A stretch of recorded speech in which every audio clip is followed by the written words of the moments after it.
أعوذ بالله من الشيطان الرجيم بسم الله الرحمن الرحيم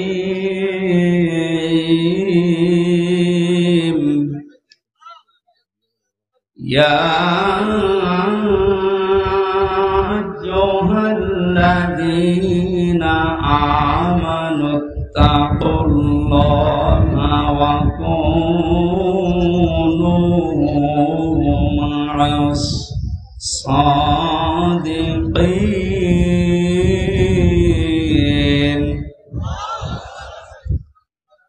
اتقوا الله وكونوا مع الصادقين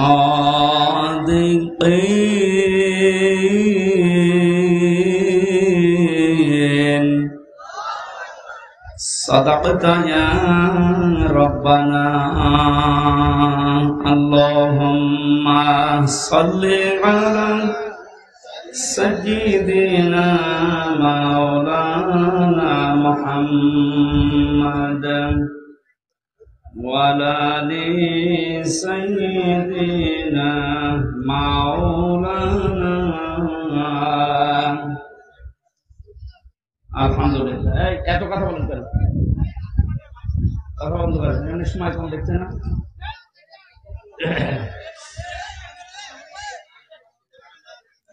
বগুড়া জেলার শেরপুর থানার অন্তর্গত Garidaha public school and college ময়দানে দারুস সুন্নাহ মাদ্রাসার উদ্যোগে তাফসীরুল কোরআন মাহফিলের স্বনামধন্য সভাপতি জনাব আলহাজ মোহাম্মদ ওয়াজেদ আলী ফরমানি, মাহফিলের প্রধান অতিথি শাইখুল মাশায়েখ বাংলাদেশ আওয়ামী লীগ শেরপুর উপজেলা শাখার সম্মানিত সভাপতি বিশিষ্ট আইনজীবী আলহাজ অ্যাডভোকেট গোলাম ফারুক আতাল্লাহু উমরাহু ওয়া বারাকাল্লাহু ফি হায়াতি, বলেন আমিন। মাহফিলের বিশেষ অতিথিবৃন্দ, অনেক মানুষের নাম দিয়েছেন আপনারা। এমনিতেই আপনারা শুনবেন 11:30টার পরে আর কারেন্ট থাকবে না, সেই হিসাবে আমরা খুব সংক্ষেপে নির্ধারিত বিষয়ের উপরে আলোচনা করার জন্য সব বাদ দিয়ে দিলাম। ওয়ারাফা'না লাকা যিকরাক। এই কি আশ্চর্য কথা বলেন কেন? এই কেউ দাঁড়াবেন না। আরে এত উঁচু উঁচু করে দেন কেন? পেছনে মানুষ দেখতে পায় না? নিচু নিচু করে লাগাবেন এখন থেকে, আগামীতে নিচু নিচু করে, পেছনে মানুষের যেন ডিস্টার্ব না। কেউ কথা বলবে না ভাই। এতক্ষণ যারা আলোচনা রাখলেন, চুয়াডাঙ্গা থেকে আগত মাওলানা হুসাইন আহমেদ মাহফুজ, আপনাদের এলাকার এক সন্তান কথা বলেছেন। আরামদের কথাগুলো আমল করার তৌফিক কামনা করছি, বলেন আমিন। এ বগুড়া নাটোর এলাকায় আসলে কোরআনের মহব্বতে যে মানুষগুলো এগিয়ে আসে, আমার বিশ্ববিদ্যালয় কুষ্টিয়ার শ্রদ্ধাভাজন বড় ভাই, আপনাদের পাশের জেলা নাটোরের সন্তান আলহাজ মাওলানা বজলুর রশিদ মিয়া সাহেবের ছোট জামাতা মাওলানা আব্দুল বারী রশিদি ভাই, তার হায়াতে তাকে বা সিহাতে কলিয়া কামনা করছি। উপস্থিত আছেন এলাকার সন্তান মাওলানা রেজাউল করিম ফারুকি ভাই সহ নামনা জানা অন্যান্য ওলামা ইকরাম, সম্মানিত উপস্থাপক ভাই, সামনে বসা মুসলমান ভাইরা, পর্দার আড়ালের সম্মানিত মা এবং বোনেরা, প্রশাসনের ভাইরা, প্রাণ প্রিয় বগুড়াবাসী, দল মত নির্বিশেষে কোরআনের এই অনুষ্ঠানে আখিরাতের পুঁজি তৈরি করার জন্য যারা এসেছি, বলেন আলহামদুলিল্লাহ। বিশ্বনবী জানিয়েছেন, কোরআনে কারিমের জন্য যে সময়টুকু মানুষ দুনিয়ায় ব্যয় করবে, মরণের পরে ওই সময়ের ওই সম্পদের হিসাব আল্লাহ নেবেন না। এই হাদিস অনুযায়ী আমরা যদি আমল করতে পারি, আমাদের জীবন, আমাদের সম্পদ, দুনিয়াতে যতটুকু পেয়েছি, এটা যেন কোরআনের পেছনে ব্যয় হয়। বিশ্বনবী বলেন, মান ক্বারাআল কুরআনা ফাস্তাযহারাহু ফাহাল্লা হালালাহু ওয়া হাররামা হারামাহু আদখালাহুল্লাহুল জান্নাহ। ওয়াশাফাআহু ফি আশারাতিন মিন আহলি বাইতিহি কুল্লুহুম ক্বাদ ওয়াজাবাত লাহুন নার। ইবনে মাজাহ শরীফের হাদিস। অনেক আলেম এখানে বসে আছে, শব্দের দিকে খেয়াল করেন। আল্লাহ পাক বলেন, বিশ্ব নবী মুহাম্মদ রাসূলুল্লাহ আমাদেরকে জানিয়েছেন এটা, মান ক্বারাআল কুরআনা, যে ব্যক্তি আল্লাহর এই কোরআন পড়ে। কোরআন পড়া বলতে আমরা চারটা বিষয় বুঝি। শুদ্ধ করে পড়া, এর মর্ম মানে বোঝা, এর উপর নিজের জীবনকে সেট করা, আর এইটা মানুষকে মানার মতো পরিবেশ তৈরি করে দেওয়া। কোরআন পড়া বলতে কয়টা বিষয় পেলাম? আপনি এবার মিলান তো, আপনি আসলে কোরআন পড়েন কিনা। মাহফিলের সভাপতি, প্রধান অতিথি সহ যারা এসেছি, যদি জিজ্ঞাসা করেন কোরআন পড়েন, এক বাক্যে আমরা বলবো হ্যাঁ আমরা কোরআন পড়ি। করা শব্দটার ব্যাখ্যা, নবীজি বলেন পড়া কোরআনে তিনটা শব্দ আল্লাহ দিয়েছেন, কোরআন পড়ো। এই ব্যাপারে কয়টা? এটা ক্লাস চলছে এখন, জবাব দেবেন ছাত্রের মতো। এটা স্কুল এবং কলেজ না। এখানে যারা আছেন অন্তত শিক্ষিত মানুষগুলো ছাত্রের মতো জবাব দেবে। তালাওয়া, তিনটা শব্দ আছে কোরআন পড়ার ব্যাপারে। তিনটার ব্যাখ্যা হচ্ছে, কেউ যদি কোনো বিষয় পড়তে চায় সে যেন শুদ্ধ করে পড়ে। কি করে? অশুদ্ধ পড়লে অর্থ পাল্টিয়ে যাবে। এখানে অনেক মানুষ এমন বসে আছে, নামাজে দাঁড়ালে পড়ে ইযা জাআ নাসরুল্লাহি ওয়াল ফাত। হয়েছে? এখানে সোয়াদ আছে, নাসর মানে সাহায্য, আর নুন সিন র নাসর মানে ঈগল পাখি। আপনি যদি মুখটা গোল করে শুদ্ধ করে উচ্চারণ না করেন, অর্থ আকাশ পাতাল পাল্টিয়ে যাবে।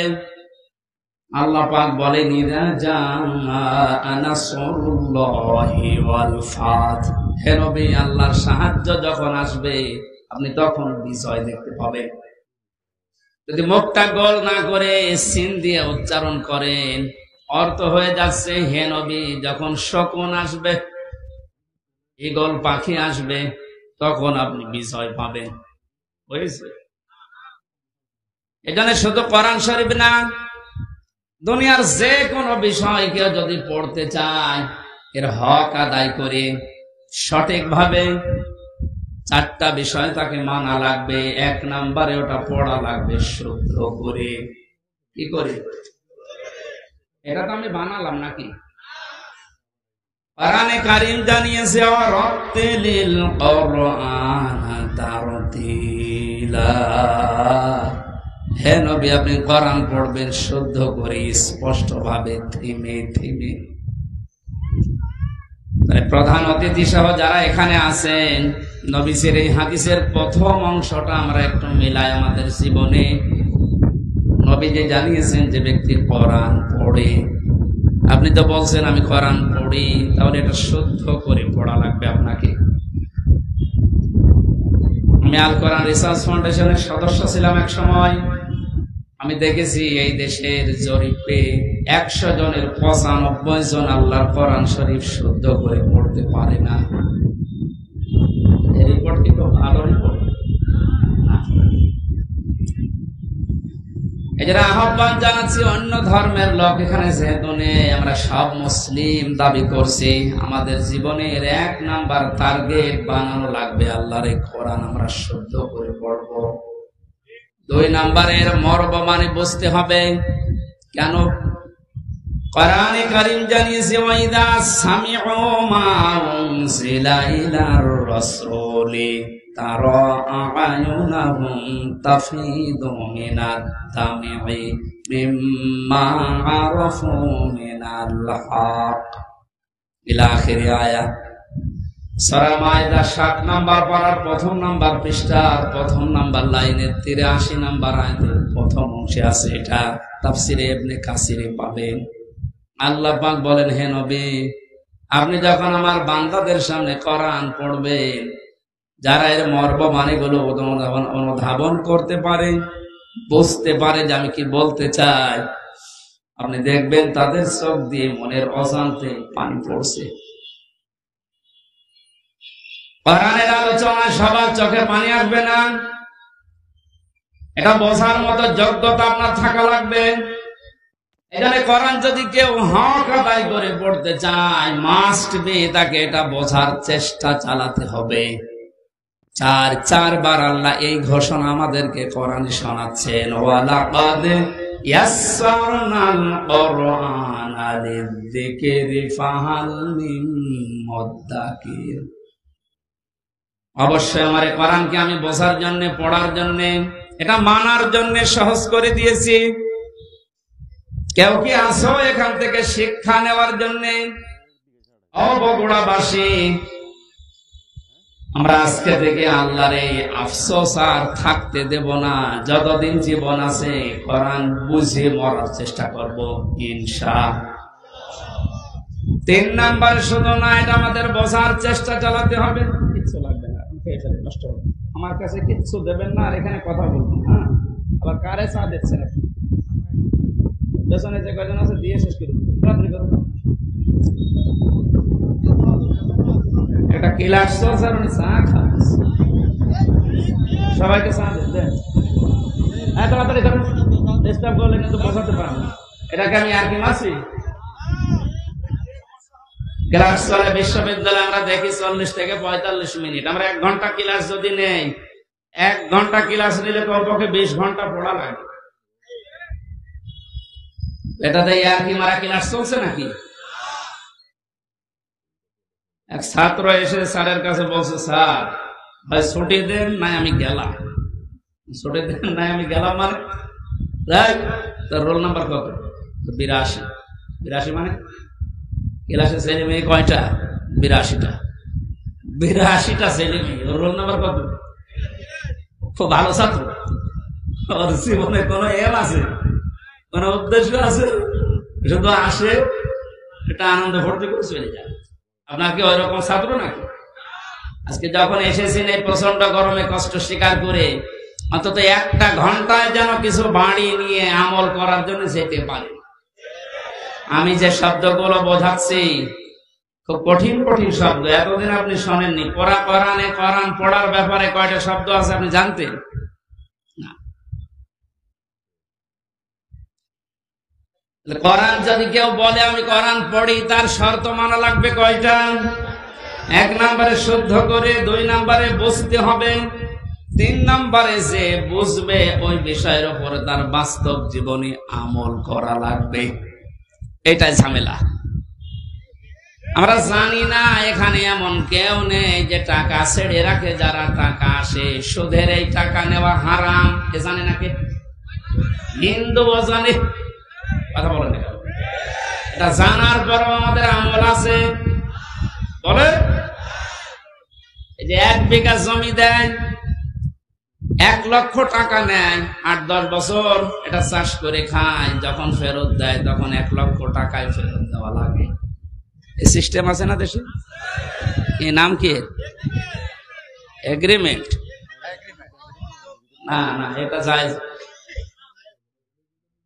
আছে। খাই খালাসিটা যেটা, আপনি 1 বিঘা জমি দেবেন, 10,000 টাকা নিয়ে নেবেন, ওই খেয়ে 150,000 টাকা ফেরত দেওয়া লাগবে। এই সিস্টেম আছে আছে, কিন্তু এখন জানে যে খরচ হবে, এটার ভেতরে আমি নেই। আরাম বেশি নাকি? ছোট্ট একটা কথা কয়েক সেকেন্ডের ভেতরে বলছি। ওমান আরাদা আন যিকরি ফাইন্না লাহু মাঈশাতান দঙ্কা। কোরআনে কারীমের সূরা তাহার 124 নম্বর আয়াতের প্রথম অংশে আছে, আল্লাহ পাক বলেন, আমার নিয়ম নীতি বাদ দিয়ে, আমার কোরআনের বিধান বাদ দিয়ে যদি কেউ উপায় করে, টাকা পয়সা আসবে, চর্ম চোখে দেখবে, বহু কিছুর মালিক হচ্ছে, কিন্তু ওর জীবনের এই আয় উন্নতিতে আমি কোনো বরকত রাখবো না। তাফসীরে কাবীরের ভেতরে দঙ্কার ব্যাখ্যা লিখেছে 7টা। এখানে আলেম আছে না? দঙ্কার 1 নম্বর ব্যাখ্যা হচ্ছে, পৃথিবীতে আল্লাহর নিয়ম নীতি, আল্লাহর আইন বাদ দিয়ে কেউ যদি উপায় করে, ওই টাকা পয়সা, ওই অর্থ সম্পদের ভেতর থেকে আল্লাহ বরকত তুলে নেয়। 2 নম্বরে, ওই মানুষগুলো যখন মারা যাবে, এই অবৈধ সম্পদের কারণে এই মানুষটা বেঈমান হয়ে মরবে। 3 নম্বরে, ওই মানুষকে আল্লাহ ওই অবৈধ সম্পদ দুনিয়াতে ভোগ করার সুযোগ দেবে না। এটা যে দেয় না তার বাস্তব প্রমাণ দেশে নেই, নাম ধরা লাগবে। কত মানুষ আজ অবৈধ ভাবে উল্টা পাল্টা করে কামাই করে টাকা রাখার জায়গা নেই, ফ্রিজে রাখে, বালিশের ভেতরে রাখে। এটাও হচ্ছে না, বানাচ্ছে বেগম পাড়া। ভোগ করতে পারবেন না। যদি এগুলো ভোগ করে যেতে পারেন তাহলে কোরআন মিথ্যা হয়ে যাবে। আর আপনার মতো নাফরমানের জন্য আল্লাহ কোরআন শরীফ মিথ্যা করবে। যেন দুনিয়াতে আপনাকে ওই টাকা, ওই সম্পদ ভোগ করার সুযোগ দেবে না, এর আগে আপনি পটল তুলবেন। 4 নাম্বারটা একটু ঝামেলা, এটা বাদ যাক। যারা আল্লাহর নিয়ম নীতি বাদ দিয়ে উপায় করেন সুদ, ঘুষ, মানুষের উপরে জুলুম করে, ফাঁকি দিয়ে, অন্যায় ভাবে যেভাবে উপায় করছেন, আপনার মরণে দৃষ্টান্ত সৃষ্টি হবে দুনিয়ায়। পৃথিবী সাক্ষী হয়ে থাকবে আপনার মরণে। এটাও বেশি বলে ফেললাম নাকি? আপনাকে মনে করছেন সব বানালাম একটা একটা করে? না, যেগুলো বলছি সব আমি পড়িয়ে এসেছি। অবৈধ ইনকামের মানুষকে আল্লাহ দৃষ্টান্ত করে রাখে দুনিয়াতে, তার মরণকে ইতিহাস বানিয়ে রাখে।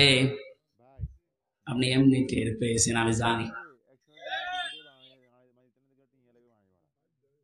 এজন্য আমরা সাবধান হব। জানি সবাই এটা হারাম, কোরআন থেকে হাদিস থেকে পড়েছি, জানার পরও যে লোকটা মানে না, ওর কোরআন পড়া হয়নি। 4 নাম্বারটা, এটা সবচাইতে বড় ঝামেলা এবং কঠিন। নবীজি বলেন, কেউ যদি কোরআন পড়ে এ কথা বলে, সে শুদ্ধ করে পড়বে, সে ওইটা বোঝার চেষ্টা চালাবে, নিজে মানবে, এবং এটা মানুষ যেন মানতে পারে সেই ব্যবস্থা করে দেবে। এটা ঝামেলা না? এটা যদি আজ কেউ করতে চায়, সে সব চাইতে বড় বিপদে আছে এই বাংলাদেশে। আমি কোরআন পড়ি, আমি শুদ্ধ করে পড়ি, আমি বুঝি, এবং আমি যতটুকু বুঝি অতটুকু মানার চেষ্টা চালাচ্ছি, অসুবিধা নেই। 4 নাম্বারটা, আমি যতটুকু মানি এটা মানুষ যেন মানতে পারে, ওই ব্যবস্থা আমি করে দিতে চাই। এটা কোরআন পড়ার 4 নাম্বার শর্ত। এক কথা বলছেন? 4 নাম্বারটা কি সহজ না কঠিন? এটা করতে গেলে আজ পদে পদে বিপদ। তাহলে 4টা শর্ত যারা মানে না, ওদের কোরআন পড়া হচ্ছে। জন্মের পর থেকে এটা শুনেছি, কেউ যদি কোরআনের একটা হরফ পড়ে তার নেকি হয় কয়টা? আপনার পড়া তো আবার পড়ার মতো হওয়া লাগবে। আপনি যদি আমার ছোট মেয়ের মতো পড়েন, ওর বয়স 4 বছর, ও তো পড়ে, ওই এক লাইন পড়তে গেলে 1 লাইনে যদি 10টা শব্দ থাকে, 9টা ভুল করে, ওর পড়া হচ্ছে। আপনার পড়াও তো ওইরকম হয়ে যাচ্ছে। নবীজির হাদিসের প্রথম শব্দ ছিল, যে ব্যক্তি কোরআন পড়ে, তার মানে 4টা শর্ত যারা দুনিয়ায় মানতে পারে, ওদের পড়া হয়, আর ওদের প্রতিটি অক্ষরে 10টা করে নেকি হয়। দ্বিতীয় শব্দ ছিল ফাস্তাযহারাহু, কোরআন পড়ে শেষ করে দেয় না। যে ব্যক্তি কোরআনকে ইজহার করার চেষ্টা চালায়, যারা আরবি গ্রামার বোঝে, ফাস্তাযহারাহু এই শব্দের ব্যাখ্যা আমি যত পেয়েছি, আধুনিক ব্যাখ্যা হচ্ছে প্রকাশ করা, ইজহার করা, দাঁড় করানো, স্পষ্ট করা, কায়েম করা, বিজয় করা। কোরআন যারা পড়বে ওই 4টা হক অনুযায়ী এবং কোরআনকে বিজয়ী করার জন্য যারা চেষ্টা চালাবে, এই সংখ্যা বাংলাদেশে কম না বেশি?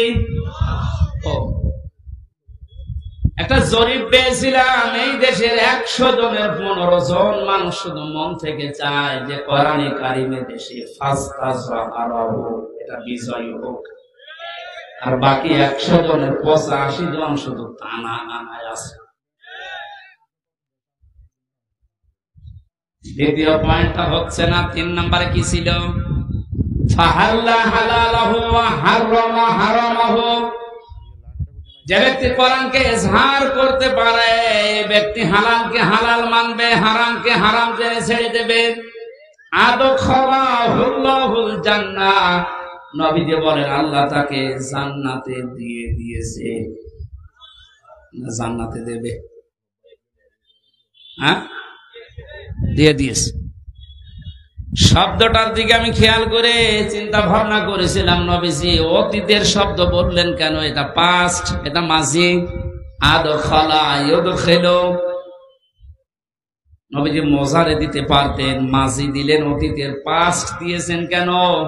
তার মানে কোরআন পরিবার, সমাজ এবং রাষ্ট্রে যদি কোরআন বিজয় থাকে, ওখানে হালালকে হালাল মানা আর হারামকে হারাম জেনে ছেড়ে দেয় সহজ।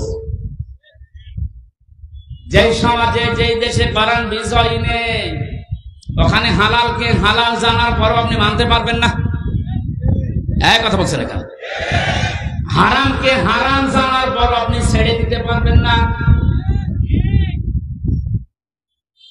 নাকি এই জায়গাগুলো দেশে নেই?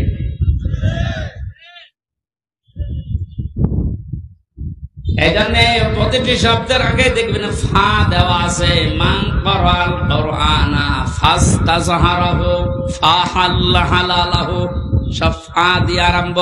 ফায়ের ব্যাখ্যা আছে। ফা শব্দটা আরবি গ্রামার অনুযায়ী 19টা অর্থে ব্যবহার হয়। এখানে যে ফা দিয়ে নবী যে বাক্যগুলো আরম্ভ করছেন, প্রতিটির পেছনে লুকিয়ে আছে আগেরটা যদি মানতে পারো পরের ফল দেখতে পাবে। তা আপনি কোরআন পড়ছেন কি করে? আপনি নিজে এবার টের পান 4টা শর্ত মিলছে না। কোরআনকে ইজহার করার জন্য, বিজয় করার জন্য আপনার কোনো কার্যকারী ভূমিকা নেই। তাহলে হালালকে আপনি হালাল জেনে মানবেন কি করে? হারামকে হারাম জানার পরে ছেড়ে দেবেন কি করে?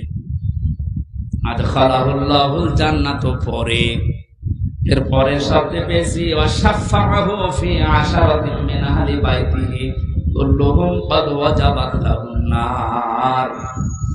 বিশ্বনবী বলে, সত্যি যদি আল্লাহ রাব্বুল আলামিনের হারামকে হারাম জানার পরে তুমি ছেড়ে দিতে পারো, হালালকে হালাল জেনে আঁকড়িয়ে ধরতে পারো, আল্লাহ তোমাকে শুধু জান্নাতে দেবে না, তোমার সুপারিশে পরিবারের 10 জন মানুষকে জান্নাতে দিয়ে দেবে।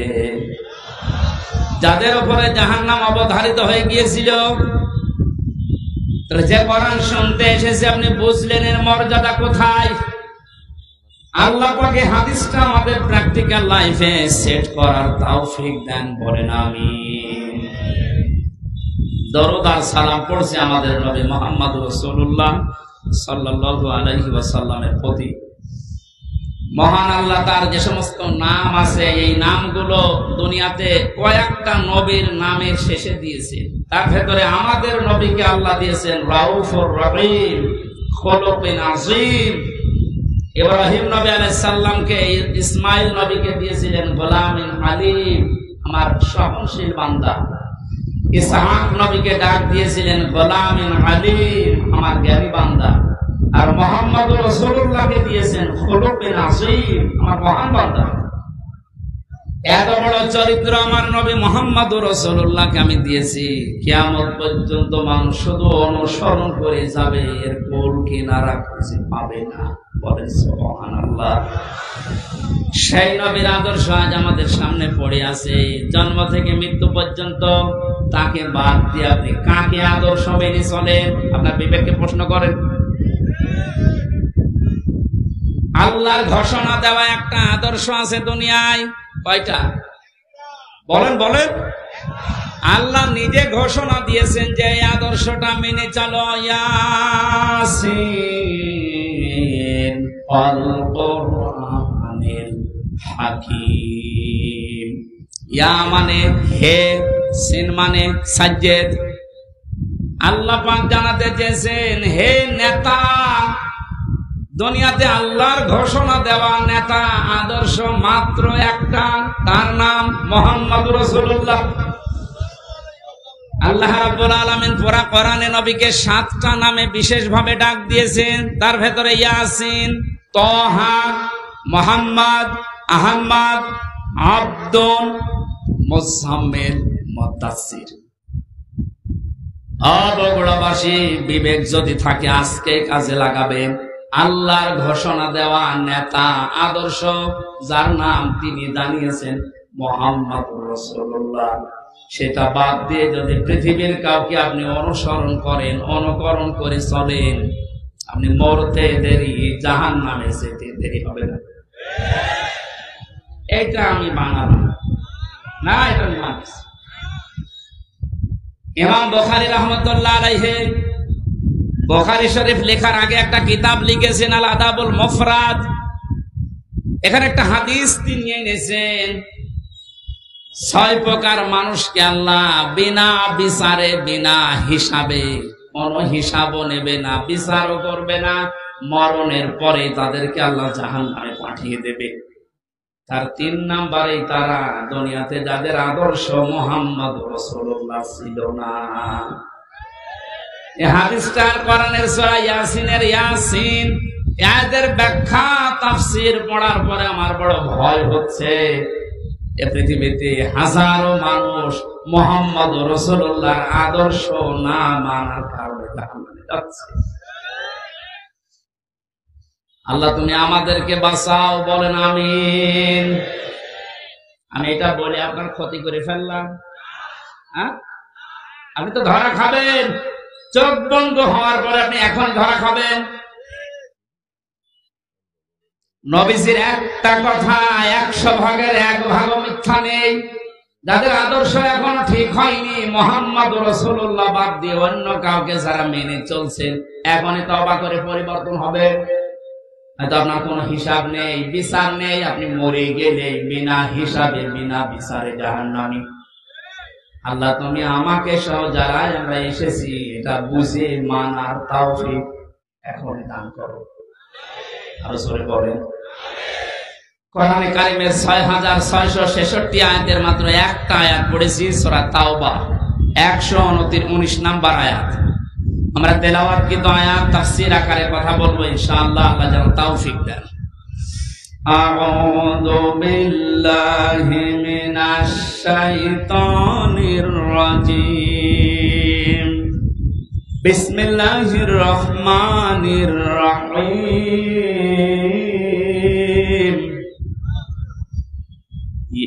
ইয়া আইয়ুহাল্লাযীনা আমানুত্তাকুল্লাহা ওয়া কুনু মা'আস সাদিকিন। আল্লাহর ঘোষণা, ওহে ঈমানদারেরা। আল্লাহ কোন বেঈমানকে ডাক দিয়েছেন এখানে? তাহলে যদি কোনো বেঈমান থাকেন আপনি চলে যান, কারণ এই আয়াত আপনার জন্য, আপনার জন্য আলাদা আয়াত আছে। বেঈমানের জন্য আল্লাহর ডাক ছিল ইয়া আইয়ুহাল্লাযীনা কাফারু, হে কাফেরেরা, হে বেঈমানেরা। এখানে কোন কাফের আছে? আমরা সব ঈমানদার। আমরা কি এখন আমার ভেতরে ঈমান আছে কিনা এটা পরীক্ষা করার থার্মোমিটার আছে। সাহাবী প্রশ্ন করলেন, হে নবী আমার ভেতরে ঈমান আছে কিনা আমি কিভাবে বুঝতে পারবো, কিভাবে টের পাবো? আমি তো নামাজ আদায় করি, রোজা রাখি, কাবা শরীফ তাওয়াফ করি। আল্লাহর নবী বলেন, যদি 2টা কাজ তোমার ভেতরে দেখতে পাও, ইযা সাররাতকা হাসানাতুকা ওয়া সাআতুকা সাজ্জিয়াতুকা। যখন কোনো ভালো কাজ, সমাজ উন্নয়নমূলক কাজ, আল্লাহর পক্ষের, রাসূলের পক্ষের, দ্বীনের পক্ষের কোন কাজ হয়, ওইটা দেখে যখন তোমার ভালো লাগে, আনন্দ লাগে, আর যখন তোমার অন্যায় কাজ দেখলে কষ্ট লাগে, তখন বুঝবে তোমার ঈমান আছে। বগুড়াবাসী, হাদিসটা সামনে রেখে বলেন তো, বাংলাদেশে ভালো কাজ সবার কাছে ভালো লাগে? না। অন্যায় কাজ সবার কাছে খারাপ লাগে। আপনি নিজেই নিজেকে পরিমাপ করতে পারবেন আসলে আপনার ঈমান আছে কিনা। এখন যদি মনে করেন কি আমি শেরপুর মসজিদের সভাপতি, আমার ঈমান নেই, মানে আমি তো শেরপুরের সভাপতি, আর আবু সাহেব ছিল কাবা শরীফের সভাপতি। তার হিসাবে আপনার কোনো খবর আছে? শেরপুর বাংলাদেশে কয়জন চেনে? আর কাবা শরীফ সেই জায়গার সভাপতি হয়েও বেঈমান ও জাহান্নামে গেছে, আর আপনি শেরপুরের সভাপতি হয়ে বগল বাজাচ্ছেন যে আমার ইমান নেই। মানে ভালো কাজ যার কাছে আনন্দ লাগে না, অন্যায় দেখলে যার কাছে কষ্ট লাগে না, সে যেই হোক ওটা বেঈমান। ইমান আছে কিনা হামজারে জিজ্ঞাসা করা লাগবে, আপনি নিজে টের পাচ্ছেন। সুতরাং ইমান যাদের আছে, হাদিস অনুযায়ী আল্লাহ পাক তাদেরকে ডাক দিলেন, হে ইমানদারেরা। আমি আয়াতের তাফসীর পড়তে গিয়ে পেয়েছি 89 জায়গায় আল্লাহ পাক এই শব্দটা কোরআনে দিয়েছেন। আর যখনই ইমানদারকে তিনি ডাক দেন, তখন তার কুদরতি হাত এভাবে উঁচা করে ডাকেন, ইয়া আইয়ুহাল্লাযীনা আমানু। জোরে বলেন আল্লাহু আকবার। 89 জায়গায় আল্লাহ ডাক দিয়েছেন, তার ভেতরে এইটা একটা, ইত্তাকুল্লাহ, আমি আল্লাহকে ভয় করো, আকুনু মা'আস সাদিকিন, আর সত্যবাদী যারা তাদের সঙ্গে থাকো। আয়াতের নির্দেশ দুইটা, কয়টা? আল্লাহকে ভয় করো, সত্যবাদী যারা আছে তাদের সাথে থাকো। বোঝা হয়ে গেছে না? আল্লাহুম্মা আমিন। মানে আপনি বলছেন বোঝা হয়ে গেছে। এবার আসেন তো এই দুইটা শব্দের ব্যাখ্যা যায়। কোন আয়াত থেকে যদি কেউ তাফসীর শুনতে চায়, করতে চায়, তাফসীরে মাজহারি আল্লামা সানাউল্লাহ পানিপতি রাহমাতুল্লাহ আলাইহি লিখেছেন, কেউ যদি কোরআনে কারিমের কোন আয়াত থেকে কথা শুনতে চায়, কমপক্ষে 5টা বিষয় থেকে তাকে আগে কথা শোনা লাগবে। 1 নাম্বার শুদ্ধ তেলাওয়াত, যেটা করলাম। 2 নাম্বারে যেই ভাষায় কথা বলে ওই ভাষায়, মাতৃভাষায় অর্থ, এই যে শুনলাম। 3 নাম্বারে ওই আয়াতের ঐতিহাসিক প্রেক্ষাপট, শানে নজুল যেটা বলা হয়, ব্যাকগ্রাউন্ড, এটা আমি বলবো এখন। 4 নাম্বারে আয়াতের বাস্তব শিক্ষা দেওয়া লাগবে। ওই মান ধাতা বলে কি হয়েছে এগুলো বাদ দে, এখন বাস্তবতা অনুযায়ী আয়াত আমাদেরকে কি দিতে চায়, এই শিক্ষাগুলো জনগণের সামনে দেওয়া লাগবে। 5 নাম্বারে আয়াত থেকে যে শিক্ষাগুলো পাবে ওইগুলো নিয়ে বাড়ি যে আমল করবে। আমরা 2টা করে ফেলেছি, শুদ্ধ তেলাওয়াত আর মাতৃভাষায় অর্থ। যেটা সূরা তাওবার আয়াত, কোন সূরা বলেন বলেন? 129টা আয়াত আছে, মাত্র একটা আয়াত পড়েছি, 119 নাম্বার আয়াত। তাওবা শব্দের শাব্দিক অর্থ আমরা অনেকেই মনে করি তাওবা মানে আস্তাগফিরুল্লাহ রাব্বি মিন কুল্লি যামবি ওয়া আতুবু ইলাইহি, হয়ে গেল। তাওবা আর ইস্তেগফার এই দুইটা কিন্তু এক না, এই দুইটা শব্দ আলাদা, মাজদারও আলাদা। কথা বুঝতেছেন? তাওবা আর ইস্তেগফার, কেউ যদি ইস্তেগফার করতে চায় সব সময় আপনি করতে পারবেন, কিন্তু তাওবা আস্তাগফিরুল্লাহ আস্তাগফিরুল্লাহ আস্তাগফিরুল্লাহ বললেই তাওবা হয় না। তাওবা করার জন্য কমপক্ষে মানুষের জীবনে 3টা বিষয় মানা লাগে। ইস্তেগফার আর তাওবার ভেতরে পার্থক্য এই, কোন মানুষ যদি তাওবা করে ওর পেছনের অপরাধগুলো শুধু আল্লাহ মাফ করে দেয় না, ওই পোড়া জায়গাটা আল্লাহ নেকি দিয়ে ভরাট করে দেন। এখানে যারা এসেছি আজকে আমরা শুধু ইস্তেগফার না, তাওবা করার মতো তাওবা করে বাড়ি যাব। পেছনের অপরাধগুলো শুধু যেন মাফ হয়ে না যায়, ওই জায়গাটা যেন আল্লাহ নেকি দিয়ে ভরাট করে দেয়। বলেন আমিন। 1 নাম্বারে যদি তাওবা কেউ করতে চায় তাকে বলা লাগবে, আল্লাহ আমি অপরাধী, আমি। এই স্বীকৃতিটা আজকে পৃথিবীতে মানুষ দিতে চায় না। দেখবেন এই দেশে হাতে নাতে ধরা পড়ার পর অস্বীকার করে না, না তদন্ত করা লাগবে। তদন্ত 7 দিন সময় দিয়েছে যাদেরকে, ওদেরকে মাল মশলা মেরে মুখ বন্ধ করে দেয়। আপনি যদি সত্যি তাওবা করতে চান, সে যে কোনো বিষয়ে, আপনাকে প্রথমে স্বীকৃতি দেওয়া লাগবে ওই অপরাধের জন্য, ওই গুনার জন্য স্বীকার করা লাগবে যে হ্যাঁ আমি এই কাজ করেছি, আমি অপরাধী। এখন প্রশ্ন হচ্ছে আপনি স্বীকার করবেন কার কাছে? না না, আপনি শুনছেন না। অপরাধ করেছেন যার কাছে, স্বীকার করবেন তার কাছে। আপনি বিনা কারণে আমার মুখের উপর একটা থাপ্পড় দিলেন, আর কাবা শরীফের গিলাফ ধরে বলছেন আস্তাগফিরুল্লাহ, হে আল্লাহ আমারে মাফ করে দাও। কিয়ামতের আগে মাফ পাবেন না, কারণ আপনি তো আল্লাহর গালে থাপ্পড় দেননি, দিয়েছেন আমার গালে। আগে আমার কাছে স্বীকার করেন যে হামজা ভুল হয়ে গেছে। হ্যাঁ, স্বীকার করার সময় আবার অনুশোচনা লাগবে, অনুতপ্ত হওয়া লাগবে।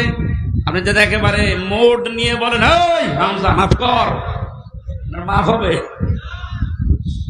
আপনার প্রতি রাগ যা ছিল আমার আরো বেড়ে যাবে। আমি আবার বলছি দ্বিতীয় পয়েন্টটা, তাওবা যদি কেউ সত্যি করতে চায়, ওই মানুষটা অপরাধ করবে যার কাছে, স্বীকার করবে তার কাছে। আপনি অপরাধ যদি আপনার স্ত্রীর কাছে করে থাকেন, অবশ্যই স্বীকার করবেন স্ত্রীর কাছে, এটা কোনো দোষের কিছু না। স্ত্রীর কাছে দোষ করেছে আর শ্বশুরের কাছে বলছে শ্বশুর আমারে মাফ করে দেন, হবে না। বিনা কারণে আপনি আমাকে পুলিশের হাতে তুলে দিলেন, আমি কিছুই জানি না ওই বিষয়ে, আর আপনি মাফ চাচ্ছেন মসজিদে নামাজ পড়ে, কিয়ামতের আগে মাফ পাবেন না। এটা মনে হয় এলাকায় আছে। আমার ভাইরা এই জন্য তাওবা, বিভিন্ন পীরের দরবারে গেলেই বলে তাওবা করো, আস্তাগফিরুল্লাহ। এটা তার বাক্য, শর্ত আপনাকে মানা লাগবে, স্বীকৃতি দেওয়া লাগবে যে আল্লাহ আমি অপরাধী, অপরাধ করেছেন যার কাছে, স্বীকার করবেন তার কাছে। 2 নম্বরে অনুতপ্ত হয়ে অনুশোচনা নিয়ে। 3 নম্বরে জীবনে এই কাজ আমি আর কোনোদিন করব না, জীবনের মতো ফিরে আসলাম।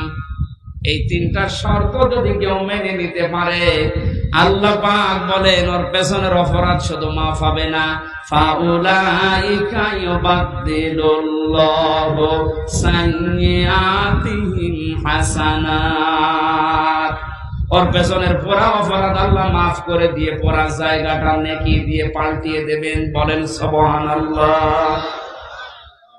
যারা তাওবা থেকে যখন কথা শুনছি, আল্লাহ এই তাওবা যেন আমাদের নসিব করেন। এবার আমরা ব্যাখ্যায় যাচ্ছি। আল্লাহ পাক ইমানদারকে ডাক দিয়ে তাকে ভয় করার জন্য আহ্বান জানিয়েছেন, আদেশ দিচ্ছেন। এখন ভয় কি?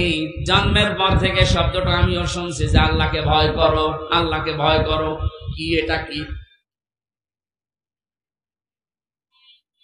তাকওয়ার যে ব্যাখ্যাগুলো আমরা বলি, আধুনিক ব্যাখ্যা হচ্ছে যে যেই বিষয়ে কাজে আছে ওই বিষয়ের জ্ঞান অর্জন করে প্রশিক্ষণ নিয়ে ওই কাজ আঞ্জাম দেওয়ার নাম হচ্ছে তাকওয়া। আমি আবার বলছি, যে যে কর্মজীবনে আছেন, যে যে জায়গাটা দখল করে আছেন, ওই বিষয়ের উপরে জ্ঞান অর্জন করে দক্ষতা প্রশিক্ষণ নিয়ে ওই কাজে আঞ্জাম দেওয়ার নাম হচ্ছে তাকওয়া। না, হয়নি। আমি আবার বলছি, তাকওয়া মানেই শুধু আমার মতো জুব্বা গায়ে দিয়ে, বড় পাগড়ি গলায় নিয়ে, হাতে তসবিহ নিয়ে শুধু সুবহানাল্লাহ সুবহানাল্লাহ বলা না। তাকওয়া মানে যে যেখানে আছেন ওই জায়গায় ওই জায়গার জ্ঞান অর্জন করে, দক্ষতা প্রশিক্ষণ নিয়ে দক্ষতা অর্জন করে ওই কাজ আঞ্জাম দেওয়ার নাম তাকওয়া। এটা যদি আজ বাংলাদেশে থাকতো, আমরা অনেক উপরে চলে যেতাম। অধিকাংশ মানুষকে এমন দায়িত্ব পালন করতে দেখা যায়, ও বিষয়ে কোনোদিনের পড়াশোনা নেই, দক্ষতা নেই, প্রশিক্ষণ নেই, আন্দাজে ওই কাজে হাত দিয়ে তার 12টা বাজায় আরো বেশি।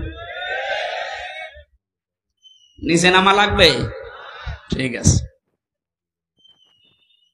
তাকওয়ার দ্বিতীয় ব্যাখ্যা হচ্ছে আল্লাহর নিষিদ্ধ কাজগুলো জানার পরে শুধু ছেড়ে দেওয়া না, ঘৃণা করে ছেড়ে দেওয়ার নাম তাকওয়া। কথা বুঝতেছে? আল্লাহ আমাদেরকে তাকওয়া অর্জন করার মাধ্যমে 9টা উপকার করতে চেয়েছেন। দুনিয়া থেকে যদি তাকওয়াবান হতে পারে, তাকওয়া মানে কি শুধু জুব্বা গায়ে দেওয়া, শুধু জিকির করা?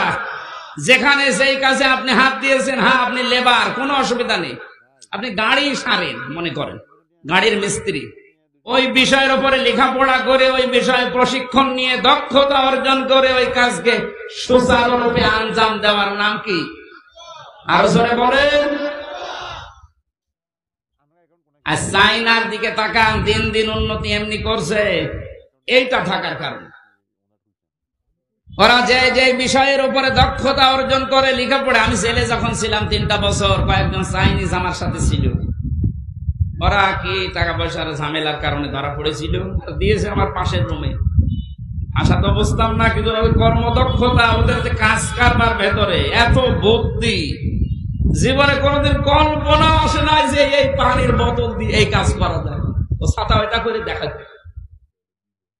ওই বিষয়ের উপরে লেখাপড়া আছে, কর্মদক্ষতা আছে এবং প্রশিক্ষণ নিয়েছে, এই জন্য দিন দিন ওরা উপরে উঠতেছে।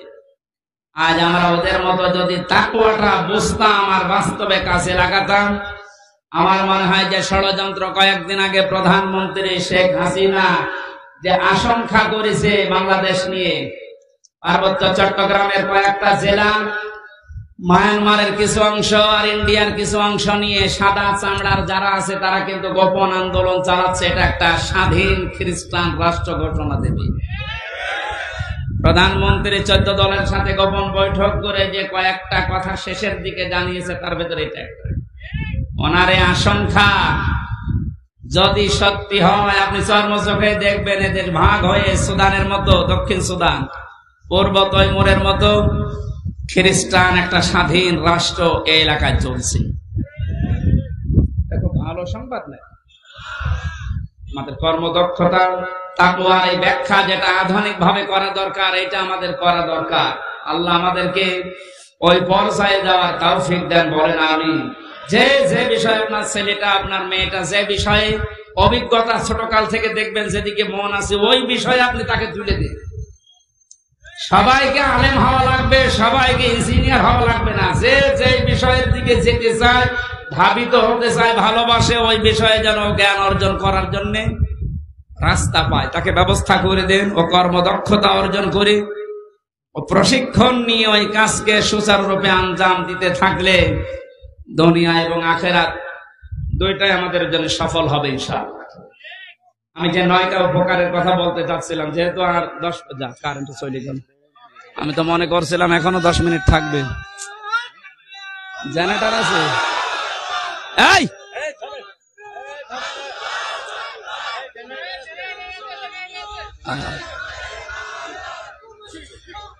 মনোযোগের আগে আর একবার একটু চাদর দিতে হবে, বারবার ঝামেলা করা মনোযোগ 5 মিনিট হয়ে বুঝছে, কিন্তু একবার এতক্ষণ সময় নিলেন আবার। সুবহানাল্লাহ আলহামদুলিল্লাহ লা ইলাহা ইল্লাল্লাহ, সুবহানাল্লাহ আলহামদুলিল্লাহ লা ইলাহা ইল্লাল্লাহ, লা ইলাহা ইল্লাল্লাহ মুহাম্মাদুর রাসূলুল্লাহ। আল্লাহুম্মা সাল্লি আলা সাইয়্যিদিনা মাওলানা মুহাম্মাদ।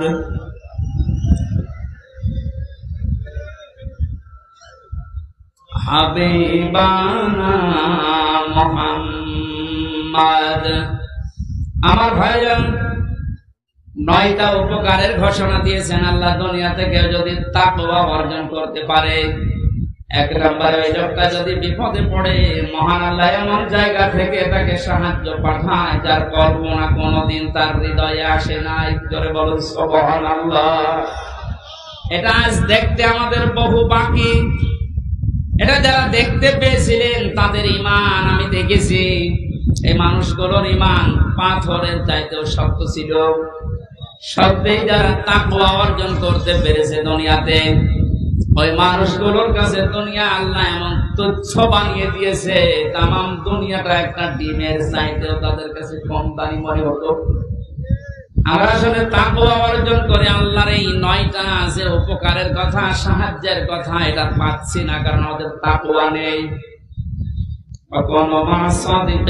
তোমরা সত্যবাদী যারা, সত্যপন্থী যারা, তাদের সঙ্গে থাকবে। সত্যবাদী কারা?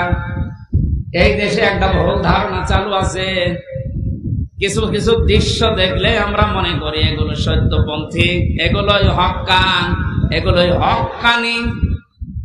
অনেকে নিজেকে দাবিও করছে যে আমরা হক্কানি দরবারের লোক।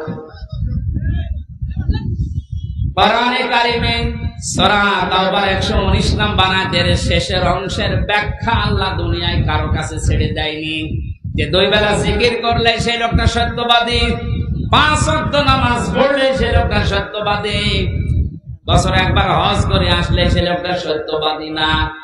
আল্লাহ পাক বলেন সত্যবাদী হওয়ার জন্য 10টা গুণ দুনিয়াতে তোর ভেতরে থাকা লাগবে। কয়টা? আরো জোরে বলেন। বগুড়াবাসী, আপনি এখন থেকে আমি সহ প্রত্যেকেই মিলাবো আল্লাহর বর্ণনা অনুযায়ী 10টা গুণ আমার ভেতরে আছে কিনা। আল্লাহ ব্যাখ্যা দিচ্ছেন সূরা বাকারার 177 নম্বর আয়াতে, লাইসাল বিররা আন তুওয়াল্লু বুজুহাকুম কিবালাল মাশরিকি ওয়াল মাগরিবি ওয়ালাকিন্নাল বিররা মান আমানা বিল্লাহ। আল্লাহ পাক বলেন শুধু পূর্ব দিকে পশ্চিম দিকে মুখ ঘুরিয়ে সিজদা দিলেই নেকি না, আসল নেকির কাজ হচ্ছে আল্লাহর প্রতি ঈমান আনা। কার প্রতি? প্রশ্ন আসতে পারে, হুজুর আমার ঈমান আছে, আমি আল্লাহকে বিশ্বাস করি না।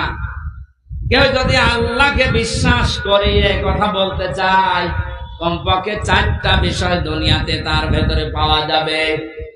আপনি এবার মিলান তো আপনার ভেতরে আছে কিনা। ওই যে কায়দায় পড়িয়েছিল হুজুররা ছোটবেলায়, মাওলানা কায়দায় পড়িয়েছে আমাদেরকে, আমানতু বিল্লাহি কামা হুয়া বিআসমাইহি ওয়া সিফাতিহি ওয়া ক্বাবিলতু জামিআ আহকামিহি ওয়া আরকানি। পড়াননি?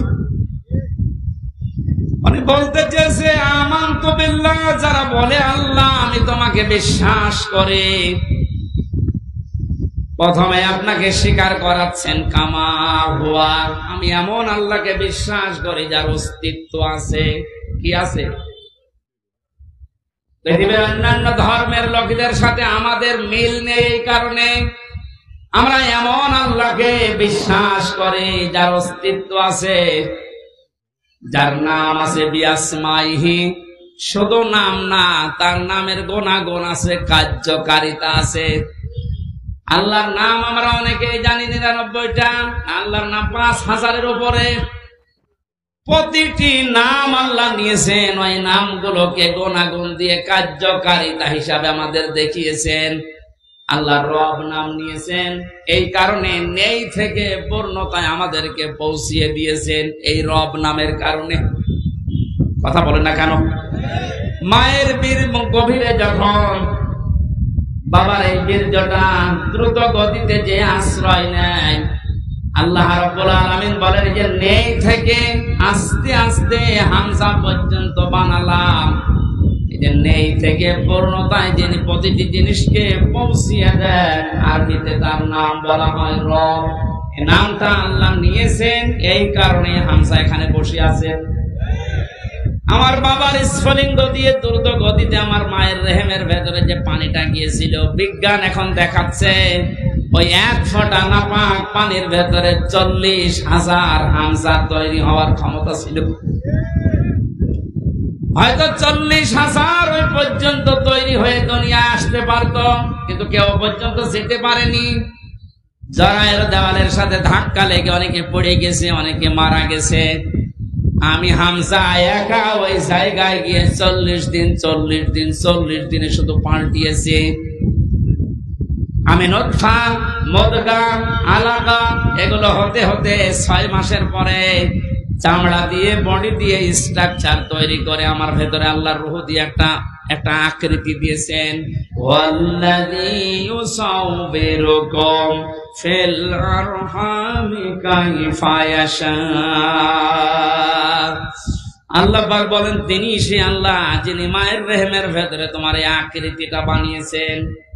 তোমার মা আর বাবার পক্ষ থেকে চারটা আটটা জিনিস ওই নাপাক পানি দিয়ে আল্লাহ বানিয়েছিলেন।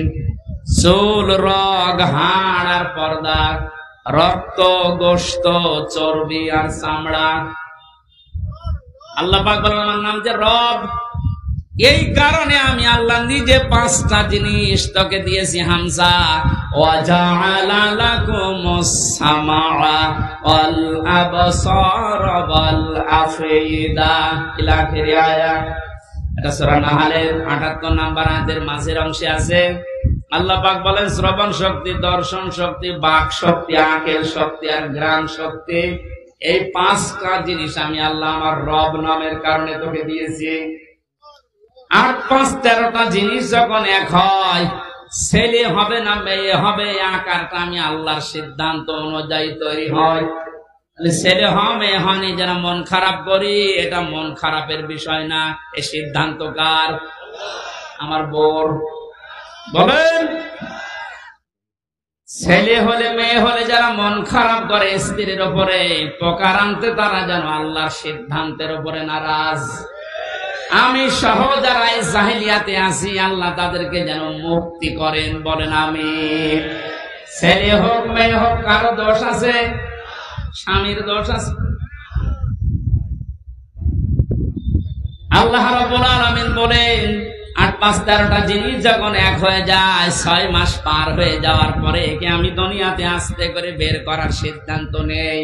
আল্লাহু আখরাজাকুম মিন বুতুনি উম্মাহাতিকুম লা তা'লামুনা শাইআন। মায়ের পেট থেকে আস্তে করে দুনিয়ার ময়দানে আমি আল্লাহ তোকে নিয়ে আসলাম।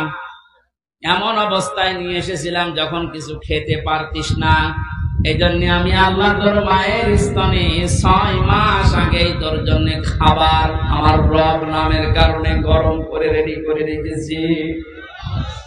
মায়ের স্তনের ভেতরে যদি একটা বোটা দিতাম, চষা মারলে অনেকগুলো দুধ এসে তোর কচি কণ্ঠ আটকে যেত, মরে যেতে, শ্বাস নিতে পারতে না। আমি যে রব নামটা নিয়েছি, এই কারণে মায়ের স্তনে সূক্ষ্ম সূক্ষ্ম ৩২টা ছিদ্র দিয়েছি। একবার চষা দিলে যেন একবার এই দুধগুলো এসে তোর মুখের ভেতরে প্রবেশ না করে, ওই জায়গায় জমা হয়ে সূক্ষ্ম সূক্ষ্ম ৩২টা ছিদ্র দিয়ে আস্তে আস্তে করে এসে তোর জীবন আমি বাঁচিয়েছি। আমি রব নামটা খেলা করার জন্য নেয়নি। মুখটা না পাক করে না, মায়ের পেটের ভেতরে নাভির ভেতর দিয়ে খাবার পাস করে দিয়ে তোর মুখটা পবিত্র রেখেছিলাম। অথচ দুনিয়ায় আসার পরে আমি তোর দিকে তাকিয়ে দেখি এই মুখের ভেতরে কত হারাম, অপবিত্র, নাপাক জিনিস দিয়ে ভর্তি করিস। কথা বলে ঠিক? আপনি কি মনে করেন শুধুমাত্র কুকুরের পায়খানা, মানুষের পায়খানা, শুকুরের গোশত খাওয়ায় হারাম? ভাইয়ের জমি যারা, বোনের জমি যারা জাল দলিল করে ফাঁকি দিয়ে লিখে নেয়, ওইটাও কুকুরের মাংসের মতোই হারাম। যারা মেয়ের জমি ফাঁকি দিয়ে ছেলেকে লিখে দিয়েছেন, আপনি বিশ্বাস করতে পারেন জাহান্নামের টিকিট আপনার একটা বুক করা হয়ে গেছে। শরীক ফাঁকি দেওয়া মানুষ বগুড়ায় নেই, এই কথা বলেন। যারা শরীক ফাঁকি দিয়েছেন, আপনার ইবাদত কবুল বন্ধ হয়ে গেছে, আগে ওইগুলো ফেরত দেবেন। আজকে বাড়িতে বোনের সম্পদ আগে ফেরত দেবেন, তারপর আপনি নামাজ পড়া আরম্ভ করবেন। এখন যদি বলেন সাদা তো ফেরতও দিতে পারে না, নামাজও কবুল হয় না, নামাজই পড়বো না। আপনি নামাজ না পড়লে আল্লাহর ক্ষমতা হারিয়ে যাবে। বলেন, নিজের কপালে নিজে আপনি আঘাত করছেন, নিজের পায়ে নিজে কোড়াল মারছেন। এই সময়টা আর দুনিয়ায় ফেরত পাবেন না। আমার এখন ৩২ বছর বয়স। আমি কি জীবনে ইচ্ছা করলে আর ১২ বছরে ফিরে যেতে পারবো? আজকের মাহফিলের প্রধান অতিথি, ওনার বয়স মনে করেন এখন ৬০ বছর। কিয়ামত পর্যন্ত যে চেষ্টা করে ১২ বছরে ফিরে যেতে পারবে। যে সময়টা পার করে ফেলেছি আর কোনোদিন ফেরত পাবেন না। সুতরাং এইটাই আমাদের হায়াতের আসল জীবন। এইটার জন্য আল্লাহ একটা কসম দিয়েছেন, ওয়ালা আসরি ইন্নাল ইনসানা লাফি খুসর। আল্লাহ বলেন তোর হায়াতের কসম, তোর হায়াতের কসম, সময়ের কসম, সাবধান, জীবনটা হেলায় খেলায় নষ্ট করে ধ্বংস করে দিও না। পেছনের দিকে তাকাও আর ভাবো এই সময়টা যেহেতু আর ফেরত আসছে না, সামনে যতটুকু হায়াত আছে এটা আমার কাছে একটা নিয়ামত। এটা কি? ফামান সুহসিহা আনিন নার ওয়া উদখিলাল জান্নাতা ফাকাদ ফাজ ওমাল হায়াতুদ দুনিয়া ইল্লা মাতাউল গুরুর। আল্লাহ রাব্বুল আলামিন বলেন, হে পৃথিবীর মানুষেরা, দুনিয়ার জীবনে বেশি দিন ক্ষমতায় থাকা, বেশি টাকা পয়সা, গাড়ি বাড়ির মালিক হওয়া, শরীর স্বাস্থ্য মোটা হওয়া, ভালো হওয়া সফলতা না। সফল মানুষ তো ওইটা যাকে আমি আল্লাহ মরণের পরে জাহান্নামের আগুন থেকে মাফ করে দিয়ে জান্নাতি বলে ঘোষণা দেব, এইটাই সফলতা। আর এটা পাওয়ার জন্য দুনিয়ার জীবনে কি করা লাগবে? আস্তে আস্তে করে আপনি জাহান্নামের অন্যায় কাজগুলো ছেড়ে দিয়ে দিয়ে জান্নাতের ভালো ভালো কাজের দিকে এগিয়ে যাবেন। সুতরাং এই দেশে আমরা যারা অন্যায়, অবৈধ, শয়তানি কাজ কারবার আস্তে আস্তে ছেড়ে দিয়ে মানবতার পক্ষে, ইসলামের পক্ষে এই কাজগুলো আস্তে আস্তে যারা আঞ্জাম দিতে পারবো, আপনি বুঝবেন আল্লাহ আপনাকে এই দুনিয়াতেই জাহান্নামের পথ থেকে জান্নাতের দিকে এগিয়ে দিচ্ছে। আপনি সফল। আমার হায়াতুদ দুনিয়া ইল্লা মাতাউল গুরুর, এই শব্দটা আল্লাহ এত কঠিন ভাবে কোরআনে দিয়েছেন। এ পৃথিবীর মানুষেরা ভালো করে শোনো, দুনিয়ার জীবন কিন্তু একটা ধোঁকা। একটা কি? আপনার সন্তান আপনার জন্য ধোঁকা, স্ত্রী ধোঁকা, টাকা পয়সা, ক্ষমতা, প্রভাব, প্রতিপত্তি সবগুলো আল্লাহ বলেন ধোঁকা। বিশ্বাস যদি না হয়, মিথ্যা মিথ্যায় চোখ বন্ধ করে দেখেন এগুলো কেমন ধোঁকা। আল্লাহ এই ধোঁকাটা এখনই আমাকে বোঝার তৌফিক দিন। ও বগুড়াবাসী, এটা যত তাড়াতাড়ি বুঝতে পারবেন তত তাড়াতাড়ি আপনার কল্যাণ হবে। আপনি যদি এখনই বলছেন যে হ্যাঁ এগুলো আসলে ধোঁকা, আপনার অন্যায় অবৈধ কাজের ভাগ দুনিয়ায় কেউ নেবে না, অথচ অবৈধ কাজ করে যা কামাই করবেন ওগুলো ভাগ নেওয়ার জন্য হাজারো মানুষ বসে আছে। এই ধোঁকা থেকে বাঁচার জন্য আল্লাহ রাব্বুল আলামিনের সাহায্য কামনা করা দরকার। আল্লাহ পাক আমাদেরকে জানিয়েছেন, আমি যে নামটা নিয়েছি রব, তোকে আস্তে আস্তে করে দুনিয়ার জীবনে এনে মুখটা পবিত্র করে রেখেছিলাম, তুই মুখটা পবিত্র রাখতে পারলি না। হারাম, অবৈধ এবং নাপাক জিনিস দিয়ে মুখটা পবিত্র অপবিত্র করে আমার কাছে আসলি। আমি তো শুধু নাম নিয়ে শেষ করে দেইনি, নামের কার্যকারিতা, গুণাগুণ আমি আল্লাহ ওগুলো বাস্তবে বহন করি। আমি রাজ্জাক নাম নিয়েছি, শুধু নিয়েই শেষ করে দেয়নি। রাজ্জাক নামের কারণে পৃথিবীর যত সৃষ্টি আছে সবাইকে আমি আল্লাহ রিজিক দেই। জোরে বলেন সুবহানাল্লাহ। রিজকের দায়িত্ব কার? আর জোরে বলেন, জাহান্নাম থেকে বাঁচার দায়িত্ব কার? যেটার দায়িত্ব আল্লাহ আমাদেরকে দিয়েছেন ওইটার বিষয়ে আমরা বেখবর হয়ে আছি, বেহুশ হয়ে আছি। আল্লাহ আমাদের আমলের, ইমানের উপরে ভিত্তি করে আখিরাতে নাজাত দেবেন, এইটার কোনো খবর আমাদের নেই। অথচ যেটার দায়িত্ব আল্লাহ নিজের হাতে নিয়েছেন ওইটা নিয়ে পেরেশান হয়ে আজ হাজারো মানুষ জাহান্নামের টিকিট কেটে বিদায় দিচ্ছে। আল্লাহ মাতাওয়াল গরুরটা একটু বসার তৌফিক আমাদেরকে দাও না, বলেন আমিন। এখানে এমন আল্লাহর উপর আমরা ঈমান এনেছি যার অস্তিত্ব আছে, যার নাম আছে, প্রতিটি নামের গুণাগুণ আছে, কার্যকারিতা আছে। তিনি হুকুম দিয়েছেন, তিনি আরকান দিয়েছেন। এগুলো যারা বিশ্বাস করে বাস্তব জীবনে মানতে পারে, এই মানুষগুলো আসল নেকির কাজে আছে। ওয়াল ইয়াউমিল আখির, কিয়ামতের ময়দানের বিশ্বাস দৃঢ় থাকা লাগবে। কিসের বিশ্বাস? জন্মের পর থেকে আমার মনে হয় আমরা এই শব্দের সাথে পরিচিত যে কিয়ামত হবে, কিয়ামতে জবাব দেওয়া লাগবে। এটা যে নেকির কাজ, এটা যারা বিশ্বাস করেছিল তাদের জীবনের দিকে আপনি তাকান। আল্লাহ ঘটনাগুলো এমনি খেলা করার জন্য শুনিয়েছেন তা না। খলিফাতুল মুসলিমিন হযরত ওমর, এই যে হিসাব, এটা বিচার, এটা যে কি জিনিস আমরা এখনো অনেকে টের পাই না। উনি বিশ্বাস করেছিলেন যে বিচার হবে, হিসাব দেওয়া লাগবে। সন্তানটা ভর্তি করে দিলেন মাদ্রাসায়। হযরতে আব্দুল্লাহ, ওই একই জায়গায় হুসাইন হযরতে আলীর সন্তান লেখাপড়া করত। হযরতে হুসাইন রাদিয়াল্লাহু তাআলা আনহু বারবার কলম ফেলে দিচ্ছিলেন। আব্দুল্লাহকে বলেন তুলে দাও।